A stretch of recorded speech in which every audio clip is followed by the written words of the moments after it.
Hi everyone, my name is Sebastian Bloch. I'm CEO at Asobo Studio. Welcome to this new episode of the Feature Discovery series about multiplayer. First, I'll be going about how we created one shared world for the simmers to fly in. Then I'll be going over the ways you can engage in multiplayer, the different modes you can fly in and the different filters we have. And finally, I'll give you some technical details about how the servers function and how the online multiplayer works.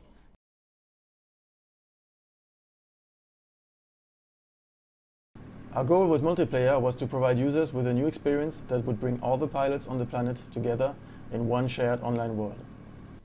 We wanted the experience to be to the power of Azure, which gives us multiple clusters of as many servers as needed to host all users. We have a robust solution that is instantly, extremely scalable and enabled us to create all the features we wanted. For the multiplayer in Microsoft Flight Simulator, we create one shared world. The goal was to bring all the pilots together, whether they're flying in the real world and real world traffic, or whether they're flying virtually in the simulator. The experience is seamless. There's nothing to manage, nothing to configure. You don't have any game to create, any session to create, or anything to join. Also, to bring the real world pilots together with the virtual pilots, you have real world live air traffic, which is available. It is augmented by AI when required. That means that we have most, if not all, the airplanes which are flying in the world at one moment, which are in the simulator. And whenever a signal is lost, the AI will take over and continue flying that plane until data comes back online.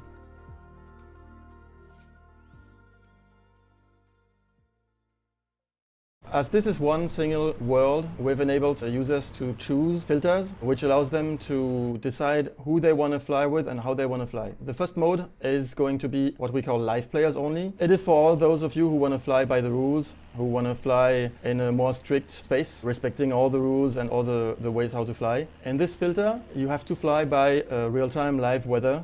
So it's exactly the weather which is outside. You have the option to enable real-time traffic. The reason for this chart to be on real-time is because everybody, in order to follow the same rules, needs to have the same time, same weather, same situation. Otherwise the rule would become different all of a sudden. And for the biggest number of players to be able to be together, there is one chart which is just live, and so everybody can just choose this one and enter into this world where everybody flies by the rules. Another mode is what we call all players. So that's a filter. When you turn this filter on, you just see everybody, and you can fly by whatever rules you want. You can choose any weather, you can choose any time, any situation, online traffic or not, and you just see everybody.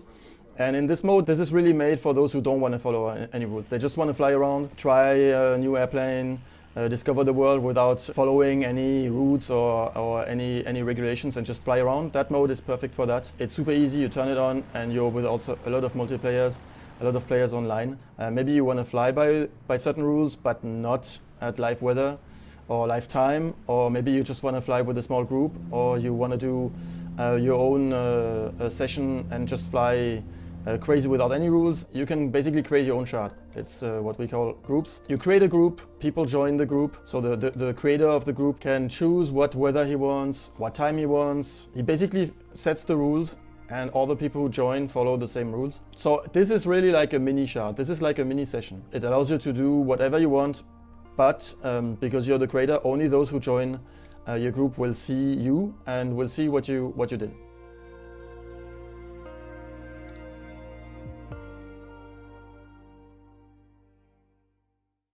About the technology, so we've built multiple clusters around the world. So a cluster of servers is a place where we have in a data center, several servers which you connect to. When you launch the simulator, it automatically chooses the best location for you based on basically ping. So currently we have one running in Western Europe and one in Northern America. Based on ping, it's gonna select automatically the best one for you, but you can always manually choose one. For example, if you want to join specific players, or if you want to be with a group of people, then you can choose a specific server. So because live air traffic can be tens of thousands of planes, multiplayer traffic can also be tens of thousands, hundreds of thousands of planes. You will not see hundreds of thousands of planes when you fly. The servers automatically optimize the data they stream to you, and so for the live traffic, you will receive from the servers all the planes which are within 200 kilometers. And for the multiplayer traffic, you will receive also planes which are within 200 kilometers, but limited to the 50 closest planes. So if there's less than 50 planes within 200 kilometers, you will see all planes. If there's more than 50 planes around you, you will only receive from the server the 50 closest one. So this is to save bandwidth in a situation where there would be thousands of planes gathering in the same place, and which would be less than 200 kilometers away. To make sure you don't get too many planes sent and too much data, we limit to the 50 closest. So the server does this automatically to you. You're in one single shard, all the players are in that shard, all the planes are there, all the multiplayer traffic is there. It is like if the servers were automatically creating mini sessions for everybody who's around, make you join the session, and only send you what you need to see. What I just explained was the planes that the server sends you. But then there's the planes which you can display. So this is really something which is mostly depending on the performance of your machine. There's going to be a limit and a limiting distance to how far you're going to see each aircraft. And basically, based on your graphics setting, if you tune this down, you will see less planes or you will see them closer to the camera. But the planes will always be there because the server sent them to you. So you can always enable an optional on-screen display of names, who is playing, of information. And you can see them on the radar, even if they are further away. If there's more planes than you can display in 3D, you will always see the planes, all the planes the server sent you, on your radar. And finally, we have developed advanced technology to make sure the flying experience is smooth and you see all the planes flying very smoothly. And so we have a dead reckoning and interpolation which works pretty well, and all the planes are super smooth.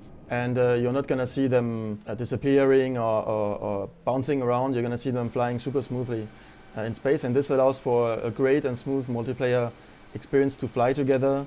If you're going to go explore in a group, this is perfect to have this seamless experience and not be annoyed by any online glitches or lag problems. Thank you for listening, and see you all soon in the multiplayer of Microsoft Flight Simulator.